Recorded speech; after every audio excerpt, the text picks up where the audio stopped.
He says, "Take my yoke upon you and learn from me, for I am gentle, humble in heart, and you will find rest for your souls." It's not just a physical rest. It's not even just a mental rest. This is like, hey, your soul needs to rest. Yeah.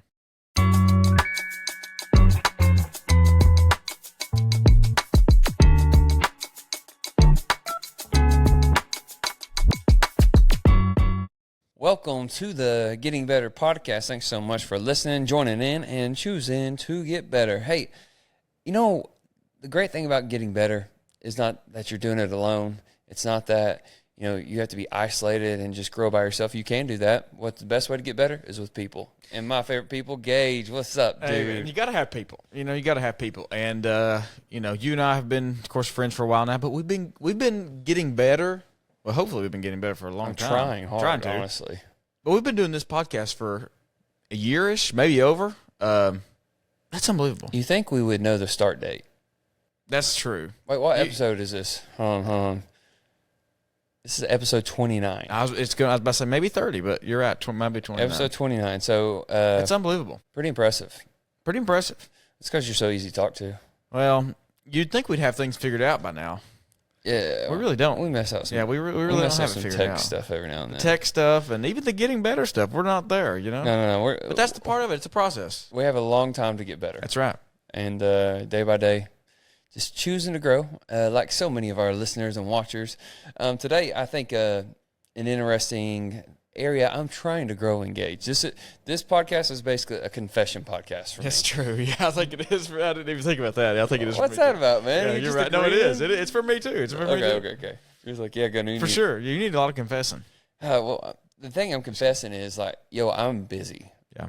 And I think everybody says they're busy, and I want to highlight busy is relative. I would have said I was busy in college, doing what I was doing, watching Prison Break, doing a book report. Good show. Throughout the whole night. One of my first book reports, I stayed up all night and did it, and then turned it in at 7:35. I didn't start until midnight. I did it in like 7.5 hours. It's terrible. Was it any good? I don't know. But saying that, like I thought I was busy then with basketball, which people would maybe say that is busy, working out, doing different stuff. But now, like I look back to that season now, I'm like, I'm definitely busier now than I was then. Yeah. And I'm doing things, and a lot of good things, I would say, if I can say that. I think I'm doing some good stuff, and I enjoy the things I do get to do. But sometimes I'm tired of just going, dude. Yeah. Tired of being busy, tired of just going. And so, I kind of had almost like a breaking point, to be honest with you, of like, I don't want to keep going at the pace that I'm going. You ever felt that way? Yeah, for sure. And, I think you make a good point. You can look back at times where you just seem like you're really busy, college and things like that. And then the time you are busy. I mean, really, seriously. But now looking back, like, basketball season's starting back up. That's 2 hours every day of my day, which is a good thing. And I choose to do that. I'm not saying that. But, that, obviously jobs, families, 100%. It almost feels like sometimes you can't get your head above the water, right? And I think it's such a relatable thing that we all have experienced. Where you're trying, but you can't get your head above the water.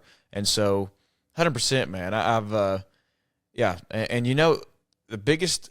Here's where I really notice it: the busyness and the stress is my attitude and my mood.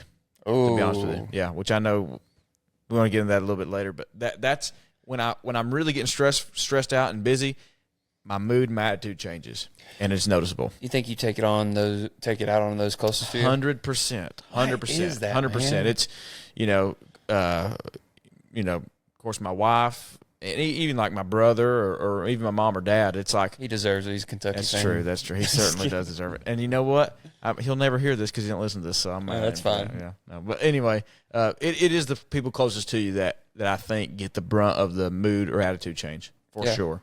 Yeah, and I'm sure that's the same with me. And my wife, I'm sure could tell you all. I try to be on my A game so much for people. Whether that's small groups, whether that's I try to be intentional, or doing this kind of stuff. It's like how about I be on my A game at home, you know? And I'm guilty of that. I think a lot of people are.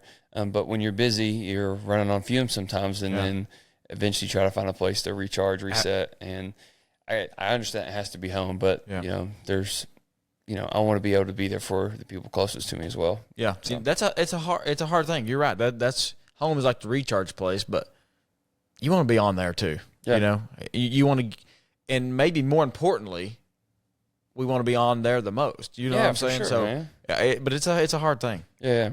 So, but basically, if I want to title this anything, is busy isn't working. Yeah, it's just not working. That's true. It's not working for me. I'm doing you correct me if I'm wrong. I feel like I'm doing a lot of good stuff. And like I said, I know busyness is relative, and I'm sure somebody listening to this, well, you're not busy compared to me. I have X amount to do, and that's fine. Like, and probably my capacity is also different than theirs. I would say. Jeff Sweat, you know, he's a wise old owl. He probably has a good capacity. What I'm saying is, like, the pace of life that I sometimes choose, it's just not working. And what I mean by that, I remember, just to be honest, I got home one night and I was like, dude, I'm just wore out. I had the opportunity to go to a Friday night football game with my brother-in-law and my father-in-law. I literally was like, I just can't. I'm on empty. Yeah. Tank's empty. My wife went somewhere with her mom and sister, and so I was just at home by myself. And honestly, I did a little bit of work on the podcast just to get that stuff done. That way I could have a whole Saturday. And, like, the tiredness and empty, I don't want to say, not emptiness, like not emptiness as in like soul, but just tiredness and like, I cannot do this right now. Like you've poured out. Like I poured out so much and like there's nothing left in, there's no battery, there's no charge left on the battery. Yeah. And so what I realized, like, I just can't go at this pace. So the next day I kind of like decided to have like a Sabbath day and just rest. Like, I'm not producing anything. And that's probably part of my problem is I try to produce. Like, I want to work on podcasts, messages, small group stuff. There's always something I can do. Yeah. And that's kind of, honestly, that kind of dry, like, that's fun to me. Like, I love doing that kind of stuff, like coming up with ways to encourage people, sending out text messages. But that Saturday, I was so exhausted, I decided I'm not doing anything of producing. I mean, Lauren cleaned the closet and did a few things, like small things around the house. But that wasn't producing to me because I was actually just, like, being present, right? And so, like, that day, to be very honest, I was, like, having chest pains Friday and Saturday just from, like, I don't know, just being exhausted. And I was like, you know, I can't do this. And I think a lot of people feel that way as far as they just keep going. They keep going. It's like, I don't think we're meant to go at that pace. Yeah. I don't think we're meant to go do life where we're just going. And like, then we're felt like we have to almost collapse. And surely I'm not the only one who's felt that way. I think other people have too in different areas. One of my favorite verses, Matthew. Jesus says this right here, Matthew 11:28-30. Come to me, all who are weary and burdened, and I will give you rest. And that just saying the word rest is just like, oh, it feels so good. It's not just sleep, and sleep is part of the problem. When I don't get enough sleep, like it compounds into this as being busy as well. But he says, I will give you rest. He says, take my yoke upon you and learn from me, for I am gentle, humble in heart, and you will find rest for your souls. It's not just a physical rest. It's not even just a mental rest. This is like, hey, your soul needs to rest. Yeah. And, I do think Sabbath, people debate if it's a literally like one day a week or if it's just the principle of making sure you're not depending on your own. And I can let the people debate about that all they want. For me, I just know I can tell when my body is saying, hey, like, you need a day. You need to rest. Yeah. And I think for me, like, I don't know if that's a literal one day a week or whatever it is. One day a week I know keeps me going at a better pace if I'm choosing to rest. But Hebrews 4:9 says this, therefore it remains a Sabbath rest for the people of God. I love what it says right here. For anyone who enters God's rest also rests from their works, just as God did from his. So you're choosing to rest, choosing to stop producing. And he said, let us therefore make every effort. So he's saying, hey, like, you have to, like, try it. Like, you have to, like, make every effort to enter that rest. Like you actually have to work to rest. And so you have to, I mean, for me, I have to plan it out. I have to make sure like I clear my schedule and don't say yes to everything. And I don't, that one day of resting and just being helped me so much. Of course, I slept in and I rested and physical rest, but also just not working on producing anything. Made a difference in me that day. So, have you ever had experienced anything like that? Well, yeah, and I think me and you have this same problem. We're yes men, and it's just, I don't know. I have a hard time. First of all, I don't like the confrontation is not the word I'm looking for. But I don't like having to tell somebody no. I don't like having to say no, and I don't even, no matter what it is, it's really, really, really hard for me to do that. And so, after enough of that, along with what I do, my daily life, eventually you're gonna run out, right? The business is gonna catch up to you. But I love Jesus' invitation, right? When he says, it's not just it's literally an invitation. Like he's saying, hey, you can come to me, right? If you're weary, if you're heavy burdened, and I'll give you rest, right? He really ain't even saying you have to. It's an invitation. And really it's for us, right? You can actually find rest here. And, you're an avid runner. So I'm not an avid runner. So by the time this airs, I would consider that an avid runner. You're running a marathon. So which we can We're not supposed to talk about this publicly. I know, we can talk about that later. But here's the thing. When you're running a marathon, and this, at least I'm assuming, I know nothing about it. I'm assuming you can't. It's always good to be on a podcast talking about something you don't know. Well, that's all we're doing here. That's you can't run your fastest pace the whole entire time, right? And so, and life is a marathon, right? It's a lot of stuff. It's like a marathon. Sometimes it's not so good, and it's not, like I said, not fun. But we can't go full speed all the time because I would say the greatest marathon runners would tell you, as I'm telling you, because I'm a great marathon runner, you can't go at full pace the whole entire time, right? There's got to be a certain pace you find. And so it's the same way in life, too. I don't think we can go nonstop 100% of the time like we do, and like I do sometimes, too, and probably maybe like you do listening or watching. There's a time where your pace has to slow down. And you might not be able to take a break necessarily in a marathon. I'm not so sure, have no clue. But in life, sometimes you need to. And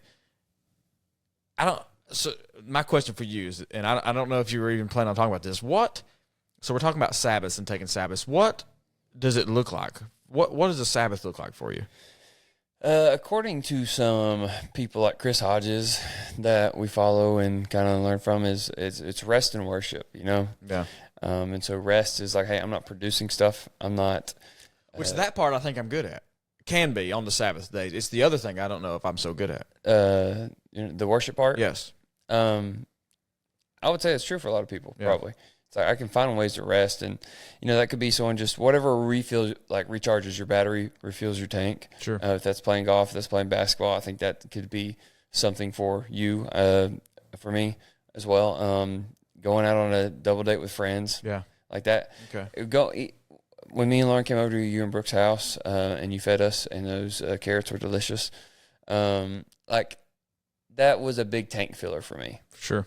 Because I'm with friends, right? Yeah. If I go to, a dopo with friends or something like that, it just fills my tank. Okay.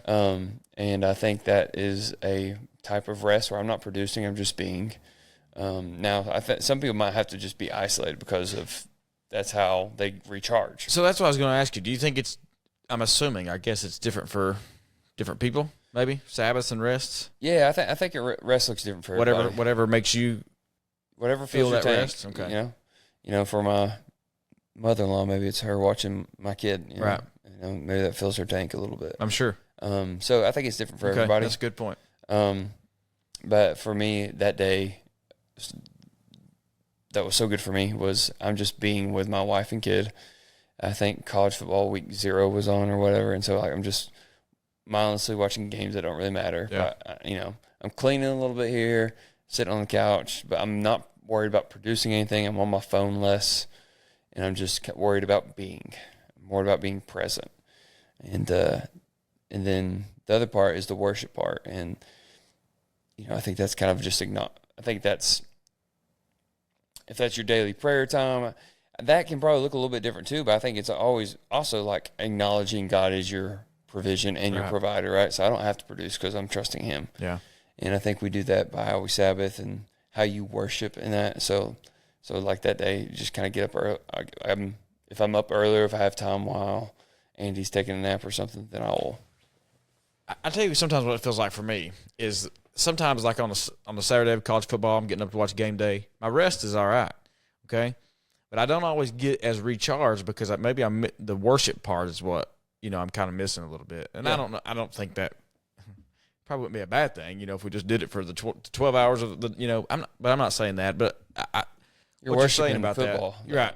I am. I certainly am. The Tennessee Volunteers. No, but, I think sometimes that leaves me not as maybe recharged as what I could have been. You know what I'm saying? So, I don't know. Maybe there's some kind of parallel to that. I don't know. No, there probably is. And there's probably so much more we could learn on that from other people. But that's the way I've heard it described. That's good. And I think what it looks like, that can look different for everybody.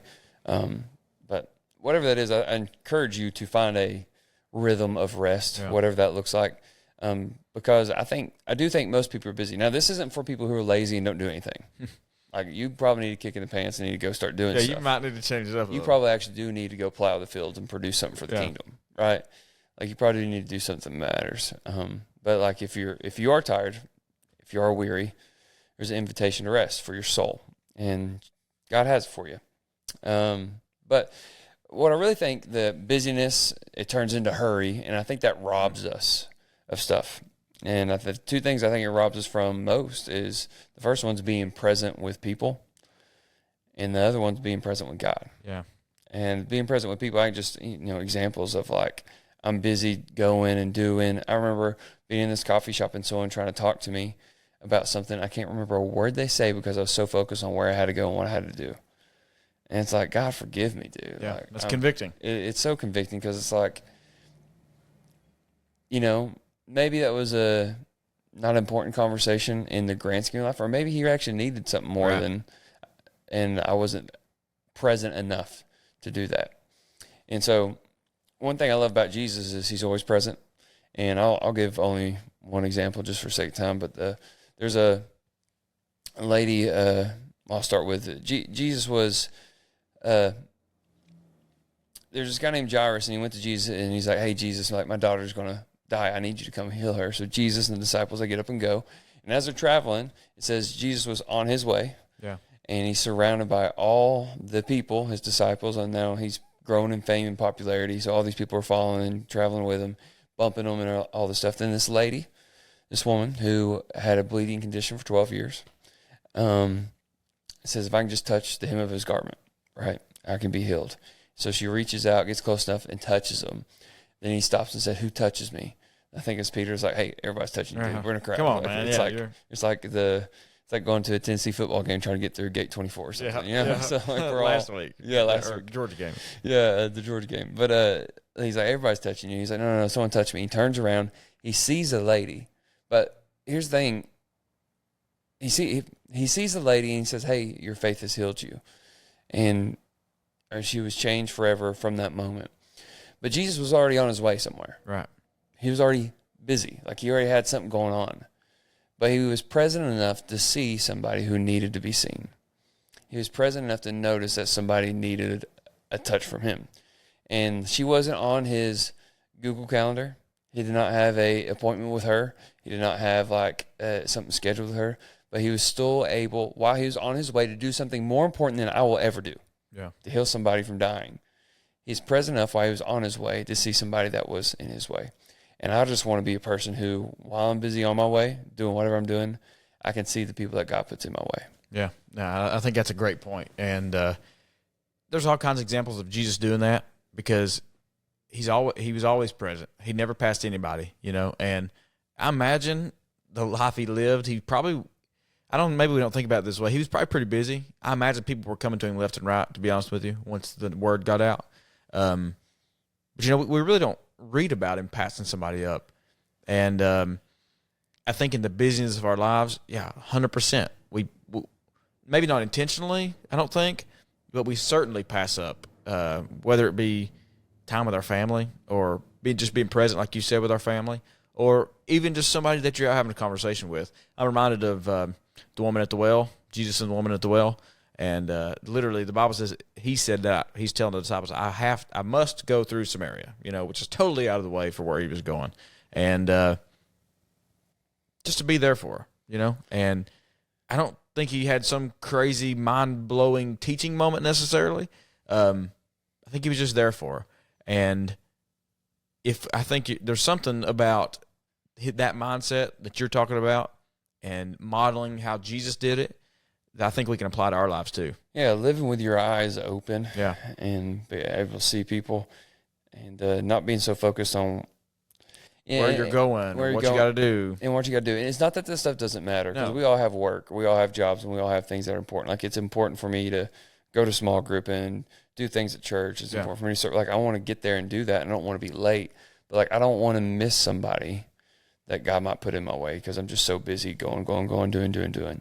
And I just want to be able to be present, and you can't be present if you're just so, if your schedule is completely booked and you're just always just hurrying around. Absolutely, yeah. It's I mean, not only can you not be present, but it's like sometimes you don't even want to be. You know what I'm saying? When the busyness is hitting you like that, you don't even want to be. Yeah, I don't have another thing to add. Yes, to exactly, my schedule. exactly. And I pray for me and you, and honestly for any that we never get to that point in our business where we're passing up those kind of opportunities. And I know I have. I pray that I don't. No, same. I think the second thing we miss out on is the present. First thing is the presence of people. The second one is the presence of God.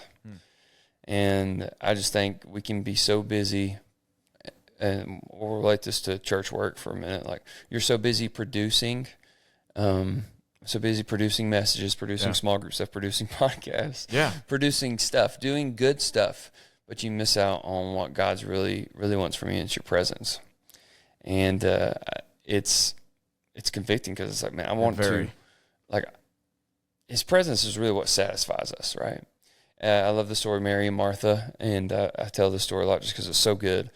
But Mary and Martha, sisters, and Martha invites Jesus over, and Mary comes, which I think it's funny that Martha invites him over and Mary doesn't. So my theory is Mary's house wasn't clean yet. Yeah, so the other sister was cleaning up her house. I was about to say, from the story you can that's true. Yeah. And if you ever seen sisters fight, you think the story's hilarious.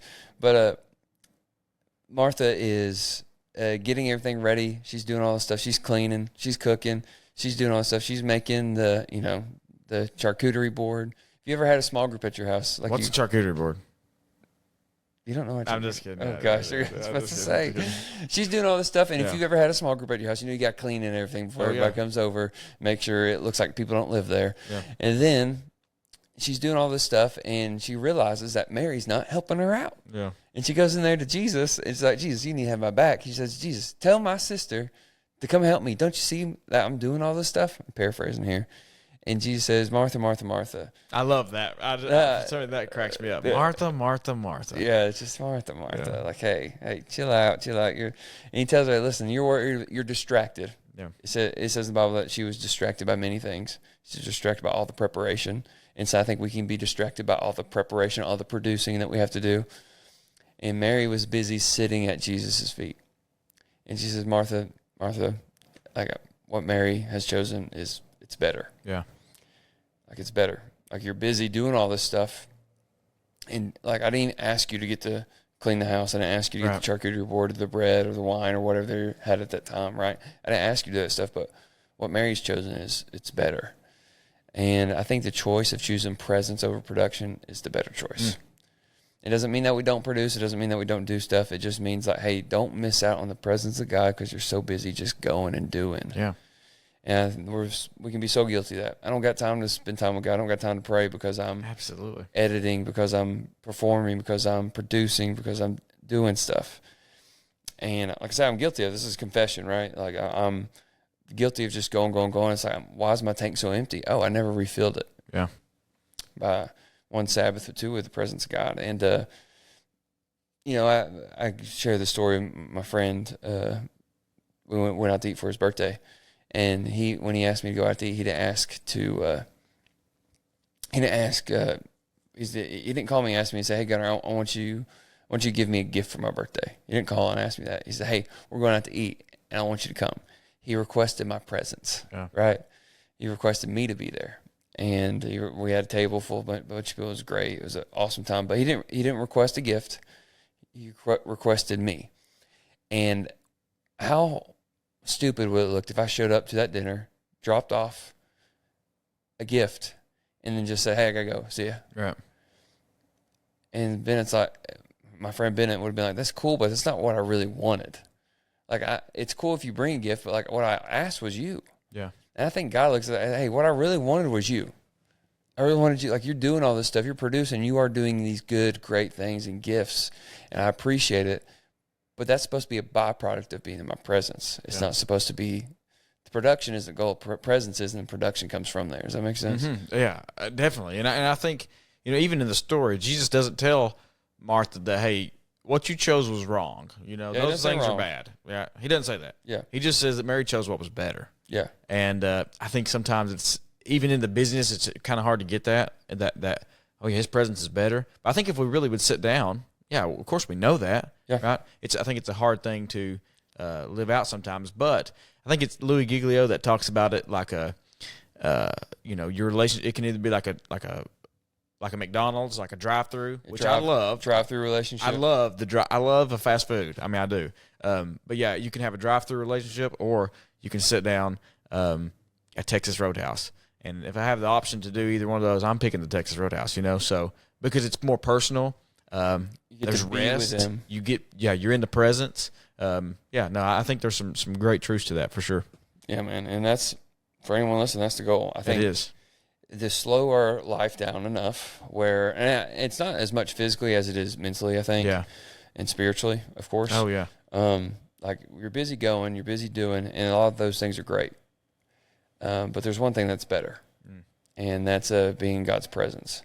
And I hope and I pray that us, me, Engage, and you, whoever's listening, can make the choice, because it is a choice, Jesus says, to slow down and choose presence over production. And I think once we do that, you'll enjoy being more present with people, more present with God, and it'll fill your tank. You'll find rest for your soul. So I encourage you, but I challenge you to, and I'm trying to do the same thing too, man, to make adjustments. Yeah. Sometimes it is doing less. Sometimes it's just doing stuff better that make it more efficient, right? Yeah. And if you can't do it more efficient, you probably might not need to do it. And so I encourage you to try to slow down. Be in God's presence. Be in the presence of people where you can see people on your way when God puts them in your way. So, me and Gage actually came up with, I think this, like I said, this topic is something that is working on me, and I'm trying to get better at this and grow in this. And so me and Gage actually came up with a 5-day devotional of, we're not good at coming up with catchy names, but like we just call it the Slow Down Devotional. And basically to help you be more present, to find more rest, and to really be in God's presence. And we want to, why do we do this? Because we have a resource to help anybody, maybe focus a little bit more on slowing down intentionally and being with God. Yeah. So we'll make that downloadable somehow. Check the links in our description or in the, what do they call it on podcast? Show notes. There we go. Show notes. Absolutely. Yeah, check the show notes out and see if it's in there. Basically, we just want to make it available. And if it's not available in there for some reason, if we messed up, feel free to email us or even text us if you have our number.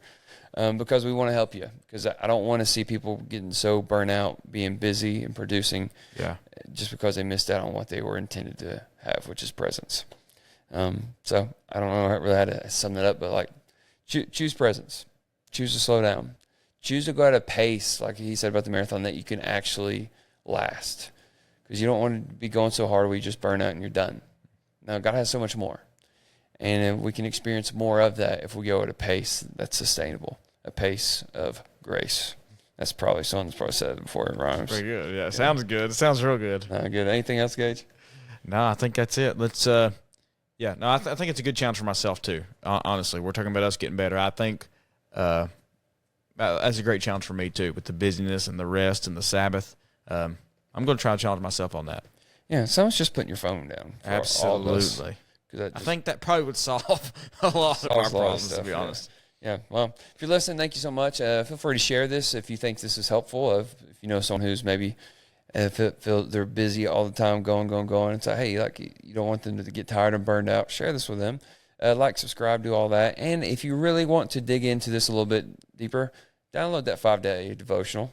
We'll have a link in our bio, or a link, not in our bio, link in our description or the show notes. Check it out. And until next time, keep on getting better.